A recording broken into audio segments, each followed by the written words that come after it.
All right, so the next in the story, we're gonna actually next in the story is we're gonna talk about CHIP, the program that is actually called the Children's Health Insurance Program. Now, this is from the LA Times. Time's up. As the CHIP expires unrenewed, Congress blows up a chance to save health care for 9 million children. All right, as the article reads. Advocates for children's health started worrying months ago that congressional incompetence would jeopardize the nation's once indisputable healthcare success. The Children's Health Insurance Program, which has reduced uninsured rate among kids to 5% from 14% over 2 decades of its existence.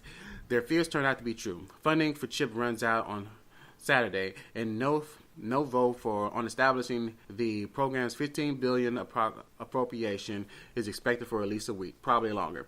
That's the case even though CHIP is one of the few federal programs that has enjoyed an unalloyed bipartisan support since its inception in 1997. The consequences will be dire in many states, which have to curtail or even shut down their children's health care programs until funding is restored. Hanging in a balance is care for 9 million children and pregnant women in low-income households. So what happened? The answer is that congressional Republicans' last harebrained attempt to repeal the Affordable Care Act got in the way.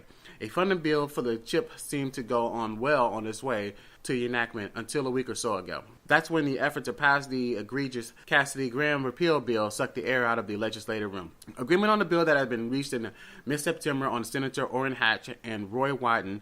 Momentum was building, says Bruce Leslie, president of the First Focus, a children's advocacy group in Washington. Then came Graham Cassidy, and we couldn't even get a meeting. No one was even taking our calls. The impacts of delays vary by states, because states are able to apply unspent CHIP money in any fiscal year to the next year. But even with the money in their coffers, can't escape the consequences of congressional inaction, because they merely can't assume that that Congress will merely get around to reauthorizing the funding. They have to start planning to shut down their programs right now or reallocate funding from other social programs. According to Medicare officials who manage CHIP from the federal end, California, Arizona, and Minnesota and North Carolina will run out of CHIP funding by December or early January. Half of the states won't make it beyond the first 3 months of 2018. Some will run out next week. And Mario on Twitter had posted a graph of some of the states and the projected times that they're going to be running out of funding. And just like the article said, like California is amongst one of them. Texas, shocker, it's not even listed on here, and this is where I live. So it's going to be very, very hard to tell on the situation. But this action on moving forward on this piece of legislation is being held up by GOP opposition in this case.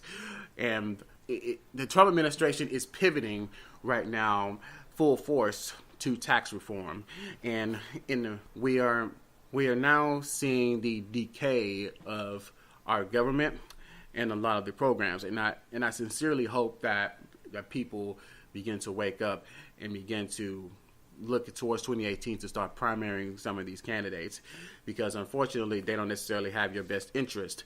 Especially, and it boggles my mind just like how people just constantly vote in Republican after Republican after Republican after Republican. I have no idea. And you know what? The Democrats are, they're sort of a mixed bag. They're kind of half-ass bought out. I will admit that. But the Republicans, there's just no talking. There's no talking to them, which is unfortunate. It's pretty much akin to their constituents. It's just no talking to them about this situation. So I would sincerely just want to give out the message that people just need to look to 2018 and reevaluate the candidates that are running in your district and start looking to potentially being more active in your community as far as the political scope is concerned.